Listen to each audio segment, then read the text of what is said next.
assez émouvant, avec raison. Et j'aimerais remercier nos deux présentateurs parce que je suis certain que c'est pas facile pour eux de venir ici, de parler de ça. C'est très émotif pour les gens dans la salle. Chapeau de l'avoir fait. Moi, mon rôle ici, c'est de vous aider à comprendre le conflit. Mon background, je suis un vétéran des Forces canadiennes. Je ne vais pas passer à travers tout mon background, mais je suis un vétéran des Forces. Mon bon ami Charles ici, on s'est déployé en Afghanistan 2007-2008. 9 mois ensemble. Quand je dis ensemble, dans la même tente, dans le même bureau, à prendre 2 bières non alcoolisées à tous les soirs. Et je peux walker sur le terrain extérieur. Pas sur place, on s'entend parce qu'il fait 45 degrés. Mais je suis un ancien officier de renseignement et puis spécialiste de géopolitique. Je ne suis pas un spécialiste de l'Iran. Si vous voulez un spécialiste de l'Iran, il fallait appeler Thomas Junot, qui est un ancien des collègues. Ceux qui l'ont vu à Radio-Canada, probablement que les cachets auraient été plus chers que moi. Thomas, c'est un spécialiste de l'Iran, c'est un spécialiste géopolitique. Moi, je suis un spécialiste géopolitique, je suis un vulgarisateur. Fait que je pose beaucoup sur Facebook, sur les réseaux sociaux, et puis ça a été repris par les médias traditionnels. Fait que de ce temps-ci, vous allez peut-être me voir dans la presse ou à différents endroits. Mais j'essaie d'aider les gens à comprendre qu'est-ce qui se passe. Point de vue géopolitique, point de vue militaire aussi, parce que j'ai quand même une bonne expérience. J'ai été officier de renseignement pendant plusieurs années, travaillé avec les Américains pendant plusieurs années, Defense Intelligence Agency à Washington, 3 ans, déployé avec eux, j'ai enseigné aux forces spéciales de l'OTAN aussi. On va parler un peu des forces spéciales ici parce qu'il y a un historique à faire, ce qui se passe en Afghanistan, puis qu'est-ce qui on n'est pas sorti de là. Ce qui se passe en Iran aujourd'hui, puis ce qui s'est passé à l'époque. Fait que j'ai un background d'historien, fait que vous n'aurez pas le choix de revenir dans le passé un peu avec moi. C'est assez où? Comme ça, c'est comme ça. Excellent. Prochaine slide, s'il te plaît. OK. Oh. All right. On en a déjà parlé tout à l'heure, mais en 1979, il y a eu une révolution. Une révolution, c'est pas une évolution, c'est un changement majeur dans la société. On a parlé de l'Ayatollah Khomeini, c'est ce que j'ai bien prononcé, parce qu'on l'a corrigé souvent. À l'époque, j'étais jeune, mais je me rappelle de cette figure-là. Regardez-le quelques secondes. C'est quand même pas quelqu'un qui a l'air d'être très, très sympathique. Il est revenu d'exil, a fait une théocratie, chiite au Moyen-Orient, qui faisait contrepoids au pouvoir sunnite de différents endroits. Fait que ça a été, pour les... juste revenir, s'il te plaît. Je vais en parler longtemps. Ça a été un point important pour les États-Unis parce qu'ils perdaient un allié. Vous avez Pahlavi ici, dont on a mentionné. Le fils de Pahlavi est au Maryland aujourd'hui. C'est lui qui pousse pour les changements en Iran. Le père Pahlavi, je ne me souviens pas ce qui est arrivé avec le père Pahlavi, mais il a quitté à l'époque. L'Ayatollah Khomeini est rentré. Et puis, ça a été le chaos pour les États-Unis. On va voir ça à la prochaine slide.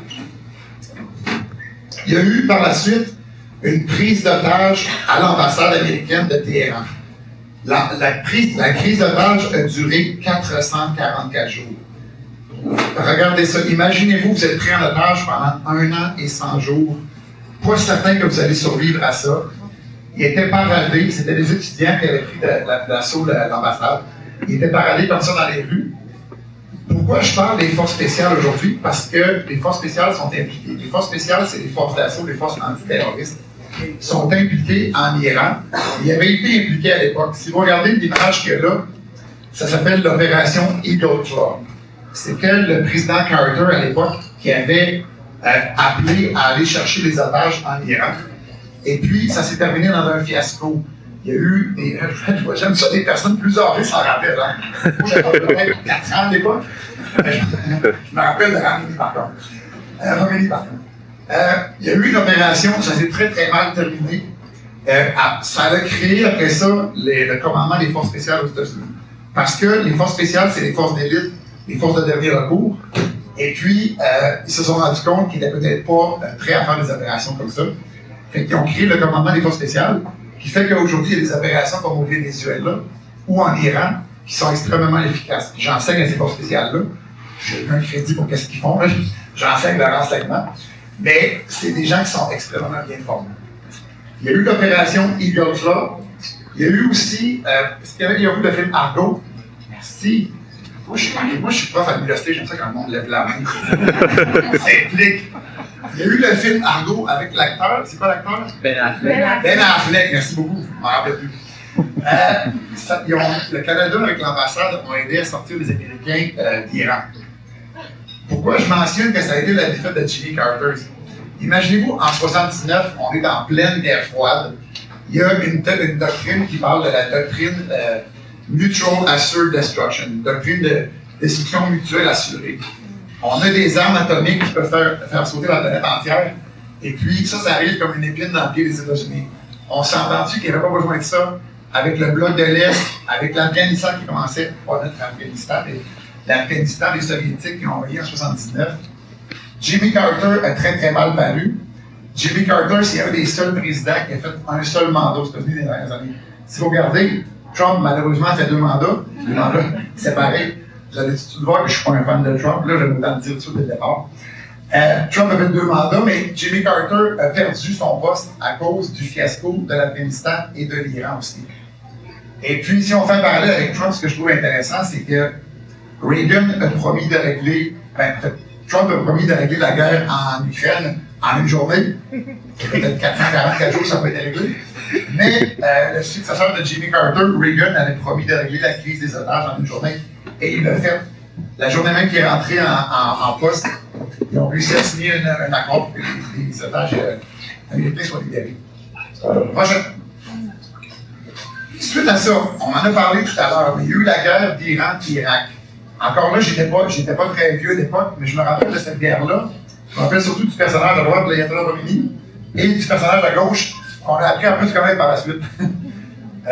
Saddam Hussein. Vous regardez ici, on jurerait que c'est la Première Guerre mondiale.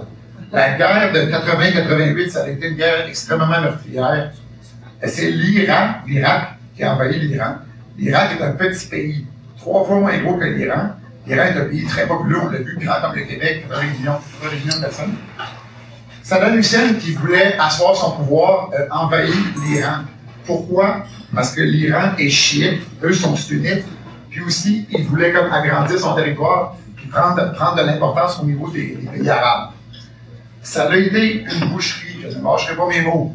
1 million de morts, des gaz utilisés, des gaz utilisés contre les Iraniens, ça a été un traumatisme. Pourquoi j'en parle? Parce que l'Iran a beaucoup appris de ça. Ils ont appris à décentraliser leur commandement pour ne pas se faire détruire. Ils ont appris aussi à avoir une guerre d'usure. Ici, au Canada, il faut que j'en parle un peu parce que je travaille pour la défense, puis je travaille pour les compagnies qui veulent rentrer dans la défense. On n'est pas habitué de penser à des guerres d'usure où on a besoin de matériel, où on a besoin d'un effort de guerre. Okay? Si vous regardez l'Iran en ce moment, on passe beaucoup d'intercepteurs, beaucoup d'équipements militaires, et ça prend des industries derrière pour faire ça. L'Iran a appris de ça. L'Iran a appris qu'ils vont avoir une frappe, ils vont être frappés durement. Ils vont avoir besoin d'une industrie derrière ça. Ils ont appris beaucoup de 80-88. Est-ce qu'il y en a? Je vais regarder les personnes plus âgées. La guerre des tankers, est-ce que ça vous dit quelque chose? Okay. De 80 à 88, il y a eu la guerre en Iran-Irak. Mais de 87 à 88, dans la dernière année, qu'est-ce qui s'est passé? On a bloqué le golfe Persique. Il y a grand monde qui s'en souvient de ça. On a bloqué le golfe Persique. À l'époque, il y avait jusqu'à 30 navires américains pour faire des convois pour amener le pétrole jusqu'au Koweït et ailleurs. Et quand on dit que les Américains n'avaient pas prévu le détroit d'Ormuz, je suis un peu sceptique. Il y a eu la guerre des tankers qui s'est passée, et puis dans les manuels de stratégie classique, on s'en rappelle, et que dire qu'on ne pensait pas que ça allait arriver, c'est un peu du wishful thinking. Prochaine. OK. L'Iran, de la manière que l'Iran s'est défendu pendant les 47 dernières années, je ne sais pas si je l'ai mentionné, mais l'Iran, c'est une épine dans le pied des États-Unis depuis 47 ans. C'est une épine dans le pied de l'Israël depuis 47 ans aussi, parce que l'Iran des ayatollahs est voué à la destruction d'Israël. Je ne peux pas faire de politique ici, mais quand on a un voisin qui est voué à la destruction, ça crée un peu des problèmes au niveau interne. L'Iran a toujours travaillé avec ce qu'on appelle des proxys. Vous avez les outils qui, curieusement, sont très très peu actifs depuis le début. Vous avez peut-être entendu parler du détroit de Bab al-Mandeb qui est ici. C'est un détroit extrêmement étroit. qui pourrait être bloqué n'importe quand, qui a déjà été bloqué par les Houthis. Le détroit d'Ormuz, je veux quand même en parler. Je pense qu'aujourd'hui, tout le monde sait c'est où, mais je vais quand même le pointer. Je pense qu'il y a 3 semaines, il n'y a pas grand monde savait c'était où. Le détroit d'Ormuz, dans son point le plus étroit, fait 39 km de large. Okay? Si vous êtes dans un navire, que ce soit un navire américain, un démineur, quoi que ce soit, vous avez une protection, vous avez des missiles balistiques, vous avez une façon de protection contre les choses. À 39 km, le temps de réaction, là, c'est en bas de 10 secondes. Il ne faut pas se tromper. S'il y a un drone qui arrive sur vous, il ne faut pas se tromper. S'il y a 15 drones, s'il y a 100 drones et 3 missiles et 2 bateaux vedettes, imaginez-vous les risques qui sont encourus pour aller dans ce secteur-là. Quand on dit que l'Iran a bloqué le détroit d'Ormuz, il n'est pas vraiment bloqué physiquement. C'est-à-dire que c'est extrêmement dangereux de s'y rendre. Aussi, on posait des mines. Normalement, en temps de guerre, selon la Convention de Genève, quand on pose des mines, on les marque par terre. Dans l'eau aussi. Ça n'a pas été fait. En ce moment, le problème qu'on a, c'est que l'Iran a posé des mines, mais en les laissant aller, il y en a qui sont partis à la dérive, il y en a qui ont été dispersés. Ces mines-là, qui pensent que c'est encore des boules avec des pics comme la Deuxième Guerre mondiale? je le pensais il y a un mois aussi. Ces mines-là, c'est des mines intelligentes. Ils peuvent sortir du fond de l'eau, lancer une torpille, ils peuvent choisir quel bateau ils vont attaquer. Ils ne vont pas percer en général un pétrolier, parce que les pétroliers sont faits justement pour être très tenaces, ils ont une double coque, mais juste le fait de bloquer un pétrolier, mettons pendant un certain temps, il faut aller chercher, pour sortir de là. On a un problème environnemental, on a un détroit qui est complètement bloqué. Je tenais à le mentionner. Si on revient aux milices, il y a 2 pôles. On n'en a pas beaucoup parlé dernièrement, mais dans la dernière présentation, mais au niveau des terroristes, des groupes terroristes, les groupes sunnites et les groupes chiites ne coopèrent pas, ou pratiquement pas, avec une exception. Le Hamas, qui est sunnite, qui coopère avec l'Iran chiite. Mais en général, ils ne coopèrent pas. Quand vous pensez à Al-Qaïda, c'est sunnite, ne coopèrent pas avec eux. Juste à revenir, s'il te plaît. Donc, l'Iran finance, entraîne, recrute et envoie des forces à l'extérieur. Les Houthis, le Hamas, le Hezbollah, et on va parler tantôt des gardiens de la Révolution, que je vais appeler IRGC, Islamic Revolutionary Guard Corps. Eux aussi, ils ont une force extérieure qu'on appelle le Quds Force. Le Quds Force qui est envoyé pour aider les autres, donc des forces d'élite à l'extérieur. Fait qu'on sait très bien qu'ils fonctionnent avec ça. Là, avant que j'oublie les prochains points, qu'est-ce qu'on sait si on attaque l'Iran? Okay? Puis quand je vous dis qu'est-ce qu'on sait, c'est des jeux de guerre qu'on sait depuis longtemps. On sait 3 choses. On sait que l'Iran va essayer d'étendre la douleur, qu'on appelle en anglais, puis d'aller frapper les autres pays du Golfe. Qu'est-ce qu'ils ont fait la première journée? Ils se sont mis à frapper sur tous les autres pays du Golfe. On sait qu'ils vont activer les milices à l'extérieur, ce qui n'a pas beaucoup été fait parce qu'ils ont quand même mangé une volée des dernières années, le Hamas, le Hezbollah et les Houthis. Et on sait qu'en dernier recours, si le régime se sent menacé, qu'est-ce qu'ils vont faire? Bloquer le détroit d'Ormuz. Ça, c'est les 3. Moi, je suis un spécialiste en renseignement. Puis quand on parle d'un commandant, on lui parle des course of action en anglais. Les scénarios que l'ennemi va faire. Scénario numéro 1 va frapper les autres pays du Golfe. Scénario numéro 2 va activer ses milices. Scénario numéro 3 va fermer le détroit d'Ormuz. Exactement de ce qui s'est passé. Avant que je passe aux prochaines slides, il y a un article du New York Times extrêmement intéressant qui est sorti récemment, qui est le début d'un livre, qui explique comment ça s'est passé quand Trump a pris la décision d'aller attaquer l'Iran. Ça fait longtemps que Benjamin Netanyahu essaie de convaincre les présidents américains d'attaquer l'Iran. Ce n'est pas le premier qui essaie de convaincre. Comment ça s'est passé? Le président américain reçoit à chaque jour des President Daily Brief. C'est un brief de renseignement fait par la CIA, par les autres agences. Mais le président américain est un peu paresseux intellectuellement. Okay? Ce qu'il aime, c'est des vidéos, des images très léchées. Ce que Netanyahou sait très bien. Netanyahou est descendu d'Israël, a présenté une vidéo très léchée montrant que si on attaquait l'Iran, que Khamenei allait tomber, qu'il allait capituler, puis que les gens allaient se soulever, puis qu'il allait avoir une révolution. ce que le renseignement américain a complètement nié. Mais si vous voulez lire l'article, je vous encourage à lire, Trump est entouré d'amateurs à la Pete Hegseth, à la Marco Rubio, à la Dan Ratcliffe, et tous ont dit, on a compris le renseignement, monsieur, mais on se fie à votre instinct. C'est là que Trump a décidé, mon instinct me dit que ça va tomber, puis que les gens vont se soulever. Et c'est à quoi je vais en venir. Moi, j'étais pour les frappes limitées en Iran, puis j'entends aussi les Iraniens, beaucoup qui se demandaient, est-ce que les Américains vont frapper? J'espère qu'ils vont frapper. J'étais pour des frappes limitées, parce que le peuple iranien est désarmé. J'étais aussi pour le support à l'opposition pour les armées. Ce n'est pas ce qu'on a vu depuis le début de l'opération. Ce qu'on a vu, c'est dès la première journée, 165 fillettes tuées, des frappes sur des universités, des gymnases, des frappes, 11 000 frappes.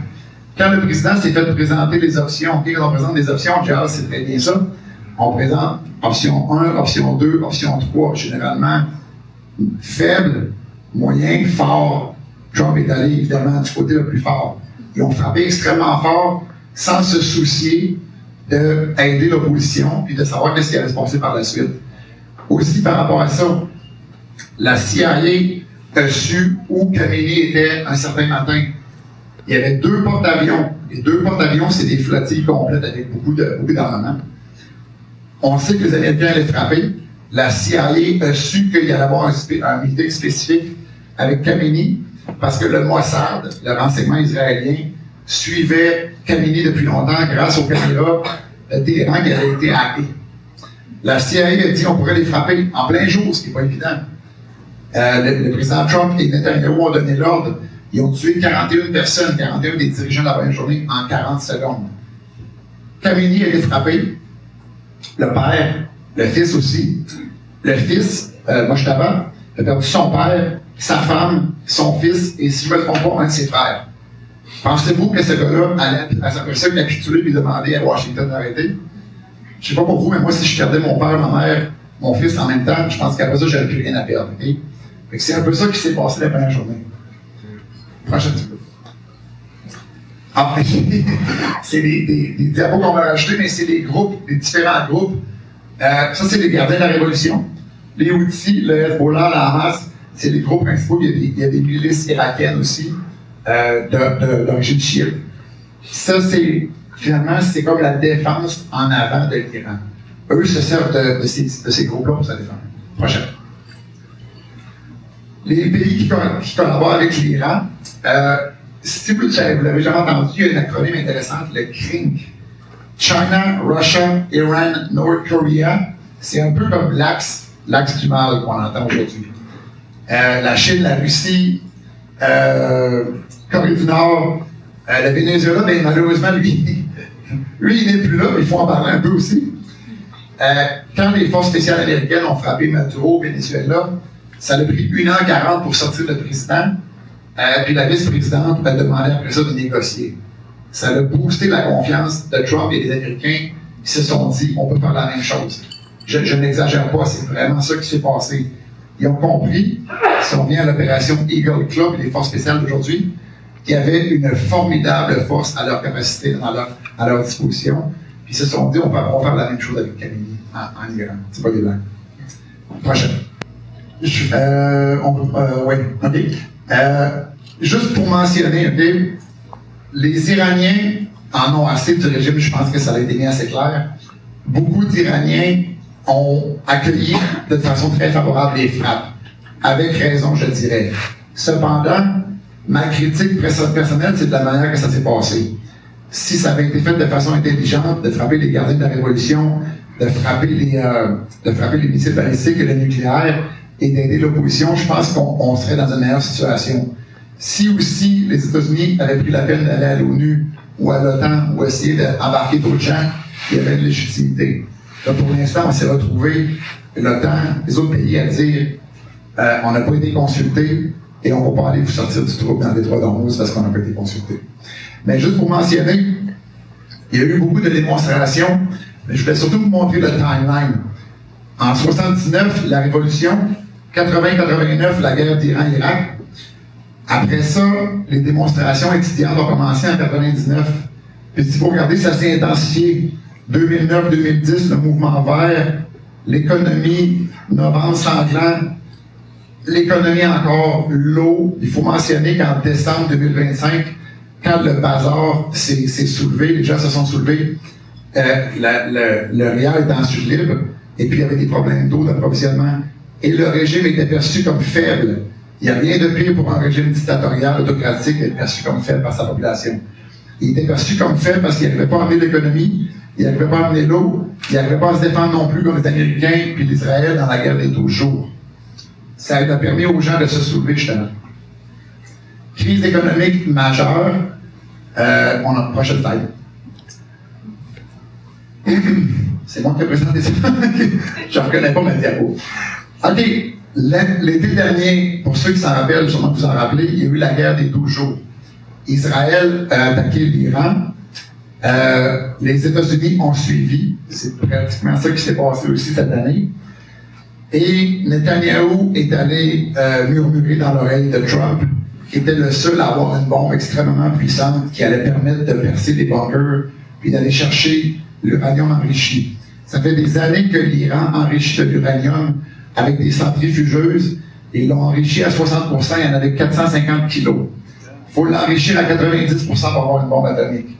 De l'uranium enrichi à 60%, c'est quand même dangereux parce que ça peut faire ce qu'on appelle en anglais une dirty bomb, c'est-à-dire qu'on peut l'extraire, l'amener dans une ville, le faire exploser. Ça ne crée pas une explosion nucléaire, mais ça fait de la radioactivité dans la ville pour les prochains 10 millions d'années environ. Et c'est un problème. À l'époque, je me rappelle, j'avais commencé dans les médias, on me demandait est-ce que Trump va embarquer puis lâcher les bombes? Garanti que Trump va embarquer. Parce que l'homme est mégalomane et veut se voir dans l'histoire comme quelqu'un qui a fait des choses. Quand on lui murmure à l'oreille qu'il est le seul à avoir une bombe extrêmement puissante, c'est certain qu'il va l'utiliser. Ça s'est terminé par une bombe qui perce jusqu'à 60 mètres. Je pense que ça perce jusqu'à 90 mètres pour aller chercher les sites enfouis. Parce que j'ai mentionné encore guerre Iran-Irak. J'ai pas mentionné, mais quand Saddam Hussein a mangé une volée, a été tué en 2003, les Iraniens ont appris aussi, se sont dit, faut pas que ça arrive, faut pas que mon régime tombe. Il faut que j'enfouisse mes choses, il faut que je répartisse mes forces. Qu'est-ce qui est arrivé, c'est que quand Khamenei a été tué, les gardiens de la Révolution répondaient à une personne, l'homme qui était mort à Téhéran, se sont mis à frapper partout.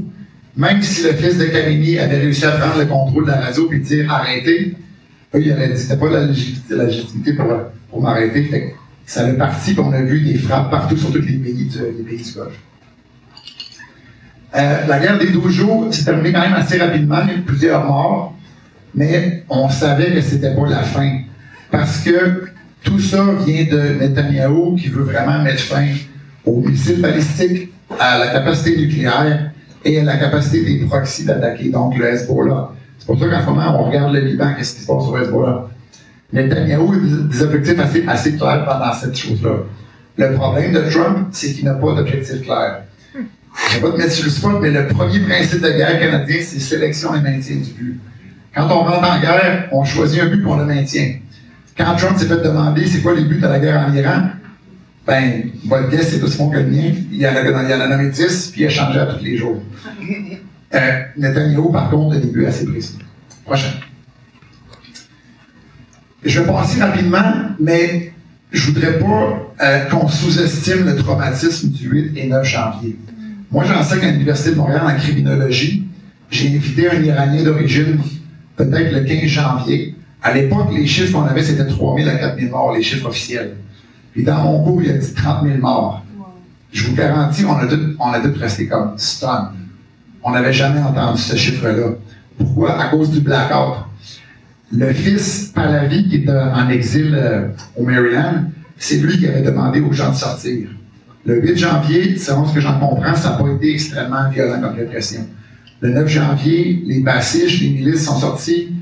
2 gars en moto, le deuxième tire à bout portant sur tout ce qui bouge. Va tirer les gens dans les hôpitaux. Et en plus, ils ont fait payer pour les corps, pour les gens qui voulaient ramener les corps. Imaginez-vous la haine des gens contre ce régime-là. Juste pensez-y une seconde si ça arrive là aujourd'hui. Trump a dit à l'époque, Je ne l'invente pas, il a dit « Help is on the way ». Les gens y ont cru. J'y ai cru jusqu'à un certain point aussi. Parce que, comme j'ai mentionné, en parlant aux Iraniens, en invitant des gens, j'ai compris qu'ils étaient désarmés et qu'ils avaient besoin de ça. Puis qu'à un moment donné, je pense que vous avez bien fait ça, vous avez demandé s'il faut enlever le cancer, ça va prendre une chirurgie, il va y avoir du sang, mais on va finir par l'enlever. Mais c'est pas ça qu'on voit en ce moment, justement, parce qu'à cause de la mauvaise planification d'un gouvernement qui veut seulement aller chercher du pétrole là-bas. Okay? Prochaine. Donc, le V. Est-ce que je suis d'accord? OK, je veux pas. Le 28 février 2026, au matin, on frappe à Téhéran. Moi, je suis dans les forces spéciales, OK? Ça, c'est comme le tableau des gens. Normalement, si on frappe le premier, on s'attend à ce que le deuxième prenne le contrôle. On veut savoir est-ce que le deuxième est pire que le premier ou il est mieux. OK? Ça n'a pas été fait non plus. Le fils Khamenei est plus radical que son père. Aussi, qu'est-ce qu'on a appris, c'est qu'ils en ont tué tellement que, disons, qu'ils voulaient négocier avec ceux-là, mais ils se sont retrouvés avec des gens qui ne savaient même pas leur allégeance, est-ce qu'ils allaient pouvoir négocier avec eux. Okay? Fait que ça a mal parti dès le départ. Vous mentionnez les forces iraniennes de l'autre côté. Il y a deux sortes de forces iraniennes. Il y a l'armée régulière, Artesh, puis il y a des gardiens de la Révolution. L'Artesh, c'est l'armée régulière qui s'occupe de l'extérieur. Les gardiens de la Révolution s'occupent de l'intérieur et ont une force extérieure aussi. Fait qu'ils ont des forces terrestres, des forces aérospatiales, missiles, balistiques, drones, défense aérienne. Ils ont des forces Quds qui font des opérations extérieures et qui supportent les milices régionales. Puis ils ont les Basij, qui sont des centaines de milliers jusqu'à 1 million, qui sont les forces de répression. La marine, il y a deux sortes de marine. Il y a la marine régulière, puis il y a la marine des gardiens dans le détroit d'Ormuz, avec des bateaux vedettes, avec des missiles anti-navires et des drones. En ce moment, ce qu'on sait, c'est qu'elle a été détruite, mais il reste 60% environ de la capacité des gardiens de la Révolution dans le détroit d'Ormuz. Prochain. Je voulais mentionner les acteurs parce que c'est quand même assez important.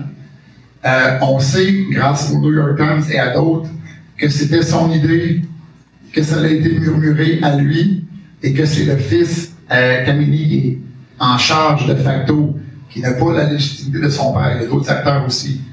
Je pense pas qu'on l'ait vu en public. Je pense pas qu'on l'ait entendu depuis. Il y a des fortes rumeurs qu'il est soit pas vivant ou en très mauvais état. Okay? Pour vous donner une idée, on a décapité un régime de façon très efficace, mais tout continue à fonctionner. Parce que les gardiens de la Révolution, puis les gens se sont dit, on va décentraliser au maximum, comme ça on peut opérer sans tête. C'est comme un serpent qu'on a coupé la tête, mais il continue à faire du dommage. Prochaine. OK, le détroit d'Ormuz, comme j'ai mentionné, 39 km de large. En ce moment, ce qu'on sait, c'est qu'il y a eu des mines qui ont été mises ici. Ça, c'est pas le trafic habituel. Le trafic habituel, il y a deux voies de 2 km de large, séparées par un espace de 3 km. Le trafic a été détourné par l'Iran. Pourquoi? Parce que là, il y a des mines, on ne sait pas où ils sont. Puis parce que les bateaux, les pétroliers, les navires, ils vont payer leurs taxes. Ils vont payer 2 millions puis ils sont inspectés. Encore une fois, pour un fan de Trump, je vais vous dire tout de suite, je crois que Trump a vu que l'Iran fait de l'extorsion puis s'est dit, c'est à moi qu'ils vont payer. Quand Trump menace de fermer le détroit, c'est pour le rouvrir par la suite puis après ça demander une taxe sur la réouverture. Je n'invente pas ça. Pour vous montrer tous les pays qui ont été frappés, j'ai oublié de mentionner au départ que les Américains ont des bases un peu partout. Ils ont la base au Qatar de Al-Oudid, qui est la plus grosse base aérienne à l'extérieur du pays. Ils ont la base de Bahreïn, qui est une base maritime. Ils ont des bases en Jordanie, en Arabie Saoudite. La Turquie est un allié de l'OTAN. Tous ces pays-là ont été frappés. Tous ces pays-là ont des intercepteurs, souvent fournis par les Américains, financés par les Américains. Mais le niveau d'intercepteurs commence à être bas, et puis c'est un problème. Là, on a réussi quand même à limiter les frappes de l'Iran, mais c'est un problème. Il y a un argument économique que je n'achète pas. Là. Un intercepteur, ça coûte 4 millions, puis un drone, ça coûte 40 000. Mais quand c'est pour sauver la population, je pense que ça vaut la peine. Il y en a qui regardent le coût et ils se disent ça n'a aucun sens. Une batterie à 2 milliards pour arrêter des drones à 40 000 $. Prochaine. Une guerre à l'autre bout du monde. On a demandé aux Américains, avant la guerre, mais quand les Quds Force ont été frappés il y a quelques années, de dire où l'Iran était. 3 sur 4 ne savent pas où l'Iran est. Il y a des vox pop sur les plages en Californie disant au courant de la guerre en Iran, là, les ayatollahs, les jeunes Américains. Ça ne les concerne pas. Il y a beaucoup de gens qui ne sont pas concernés par ce qui se passe. J'adore cette caricature-là, parce que c'est un peu l'image d'un président qui est au golf et qui se dit « Oh, il va falloir que j'aille saluer des troupes qui reviennent du front et je vais retourner à ma game de golf » parce que c'est vraiment ça qu'on constate. Que fait la population américaine face à ça? Pas grand-chose. Que fait le Congrès? Le Congrès américain est complètement inexistant depuis longtemps, complètement à plat, républicain comme démocrate. Quels sont les buts de la guerre? Ça dépend de quelle journée que vous prenez. Et quelles sont les possibilités de sortie de cette guerre-là? Trump n'a pas de stratégie de sortie. Je vous dis, OK, vous pouvez me challenger comme vous voulez. Il n'a pas de stratégie de sortie. Il voulait sortir depuis longtemps, mais c'est l'Iran qui ne veut plus voir sortir les Américains. Puis l'Iran espère un débarquement, puis l'Iran espère tuer des infidèles sur leur sol. Il n'y a pas de doute là-dessus. Il espère que les Américains vont rentrer. Okay? De penser que le régime va tomber, ça peut arriver. Il y a des fois que dans l'histoire, un régime tenait, et tout d'un coup, il s'écroulait. Je suis dans le renseignement, je ne suis pas dans le secret des dieux, je ne suis plus top secret, mais je suis pas mal certain qu'il n'y a pas de signe que le régime va s'écrouler du jour au lendemain. Prochaine. Les impacts. J'adore. J'adore celle-là ici. Parce que Trump est vraiment pris dans le détroit d'Ormuz. Physiquement, je ne sais pas, mais il est vraiment pris là. Le seul impact que la majorité des Américains voient, c'est ça. Littéralement. L'OTAN, en laquelle je crois, parce que j'ai travaillé longtemps, j'ai travaillé 7 ans comme instructeur à l'OTAN, je me suis déployé sous l'OTAN. L'OTAN est extrêmement malmenée, parce que l'OTAN est une alliance défensive. On ne peut pas aller faire une guerre offensive, puis dans la dernière seconde, puis dire viens m'aider parce que ça va pas bien. C'est pas comme ça que ça fonctionne, l'OTAN. Ces deux messieurs n'ont pas besoin de présentation. Poutine, durant les 2 premières semaines de la guerre, a gagné 6 milliards de dollars pour financer sa guerre en Ukraine. Et la Chine est un peu plus affectée, mais on sait très bien que les pétroliers chinois passent dans le détroit d'Ormuz, n'ont pas à payer leurs 2 millions non plus. Donc, c'est pas un problème à long terme, mais c'est un problème quand on est 2 superpuissances comme les États-Unis puis la Chine qui sont rendues impliquées. On me demande souvent, est-ce que ça va devenir une guerre mondiale? Je ne crains pas à ça, parce que de ma formation d'historien, une guerre mondiale, c'est quand on a des alliances un contre l'autre. Première guerre mondiale, l'archiduc François-Ferdinand d'Autriche se fait assassiner à Sarajevo, et puis il y a une série d'alliances qui rentrent en jeu, tout le monde se bat. Deuxième guerre mondiale, même chose. Les alliés, on les a vus, les alliés de l'Iran, c'est la Chine, la Russie, la Corée du Nord. La Corée du Nord complètement inexistante. La Russie complètement impliquée en Ukraine, n'a pas le temps de s'occuper de ça. Puis la Chine se voit comme un empire à long terme. Pour eux, c'est un sideshow, l'Iran. Ils veulent juste que le pétrole revienne, ils veulent juste que l'engrais revienne, parce qu'il y a beaucoup d'engrais qui passent par là. Ils ne veulent pas s'impliquer, et n'ont pas non plus la puissance pour aller s'impliquer dans ce secteur-là. Donc, est-ce que j'ai peur d'une guerre mondiale? Je sais qu'aujourd'hui, c'est moins critique, mais il y a 2-3 semaines, on me demandait souvent la question. La réponse est non. Prochaine. Voilà. J'espère que je n'ai pas été trop ennuyant. J'ai essayé de faire ça rapidement parce que je sais que c'est une longue soirée. Ça va me faire plaisir de répondre à vos questions par la suite. Merci.